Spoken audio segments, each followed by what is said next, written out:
안녕하세요. 청년 목사입니다. 7월 5일 말씀 묵상 함께 하겠습니다. 예레미야 28장 1절에서 17절의 말씀입니다. 28장의 때는 시드기야가 유다 왕이 되어 다된 지 4년째 되는 해 다섯째 달이라 말합니다.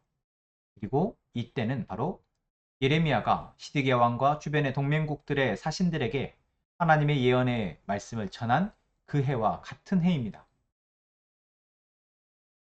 예레미야가 전한 하나님의 심판의 메시지에 대해 반대하는 예언을 하는 선지자 하나냐가 등장합니다.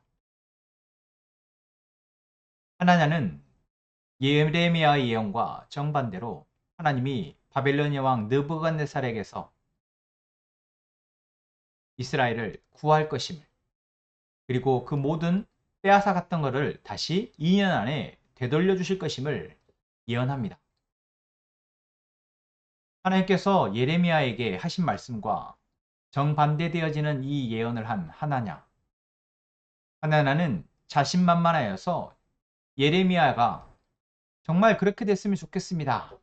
나도 정말 바벨로니아의 포로로 끌려간 백성들이 다 다시 돌아오고 그 모든 기구들도 다시 돌아왔으면 좋겠습니다. 라고 말을 할 때 예레미야의 목에 메고 있는 나무 멍에를 빼앗아 꺾어버립니다. 자신의 예언이 진짜임을 사람들 앞에 과시하는 것입니다. 이 모습을 보면 하나님의 말씀이 아니라, 하나님의 뜻이 아니라 거짓을 전하는 자들도 자신의 말에 이처럼 확신을 가지고 사람들 앞에 당당할 수 있음을 보게 됩니다.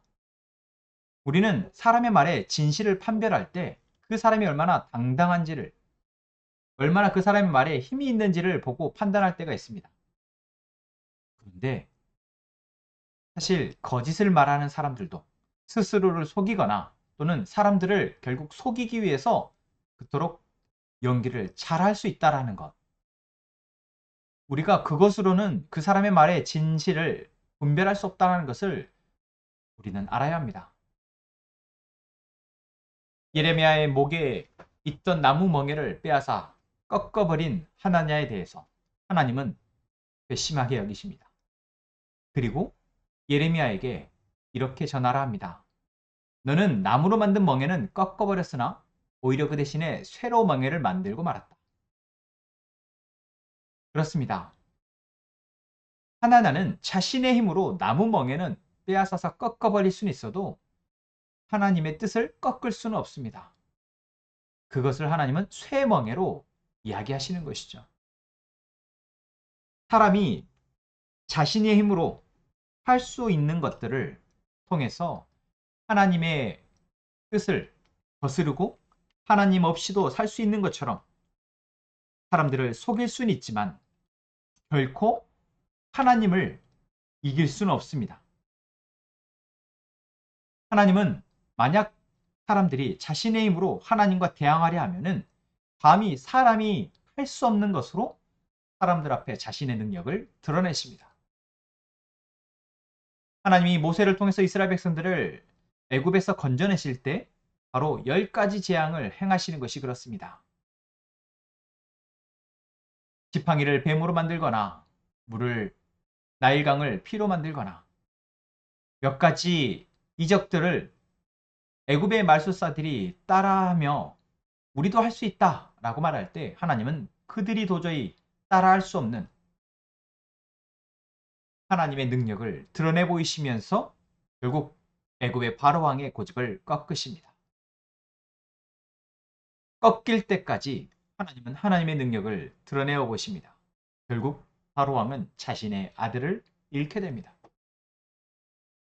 오늘 본문에서도 하나나는 끝까지 하나님의 뜻이 아님에도 불구하고 자신의 생각임에도 불구하고 거짓을 예언하다가 하나님의 저주를 받습니다.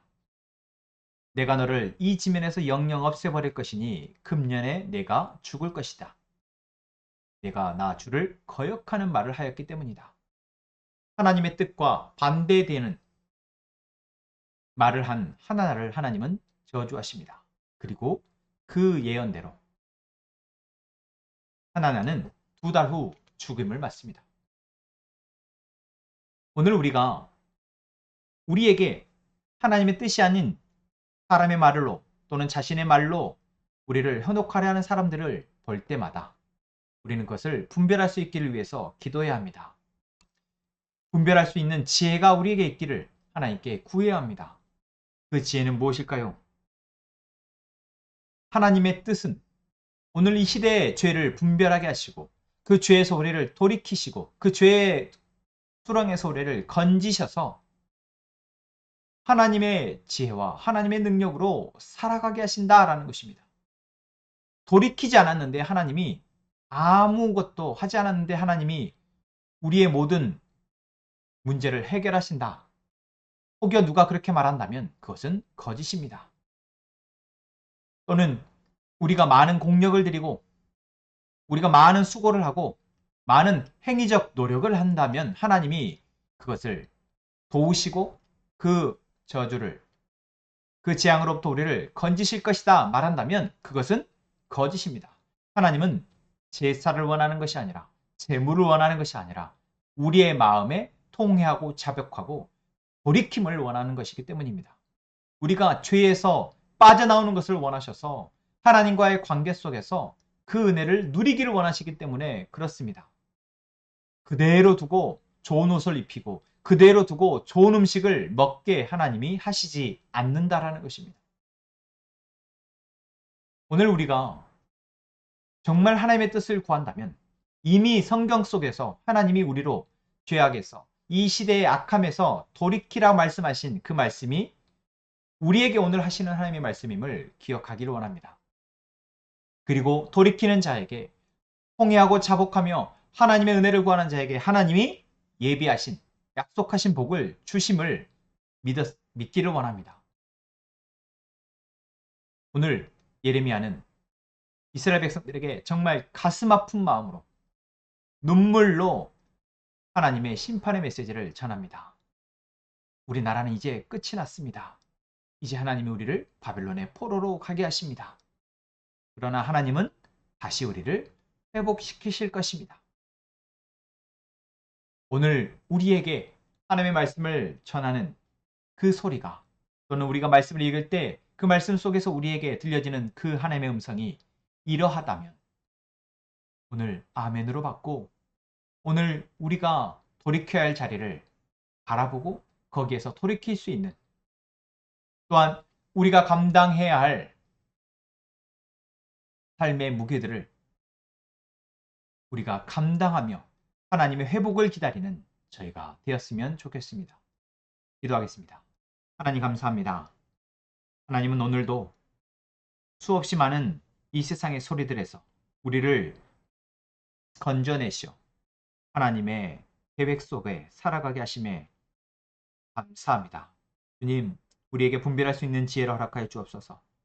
하나님의 계획이, 하나님의 목적이 어떠한지 알고 이제 죄에서 돌이키게 하시고 죄에서 자유케 하시며 이제 영원한 하나님의 생명의 말씀을 듣고 그 말씀을 따라 우리의 삶을 경영하고 회복하는 저희가 되게 하여 주옵소서. 우리뿐만 아니라 우리와 함께 살아가는 우리의 형제들, 우리의 가족들, 우리의 이웃들에게도 진짜 하나님의 구원의 계획을 전하게 하시고 그들을 그 고통에서 건져내는 저희가 되게 하여 주옵소서. 예수님의 이름으로 기도합니다. 아멘.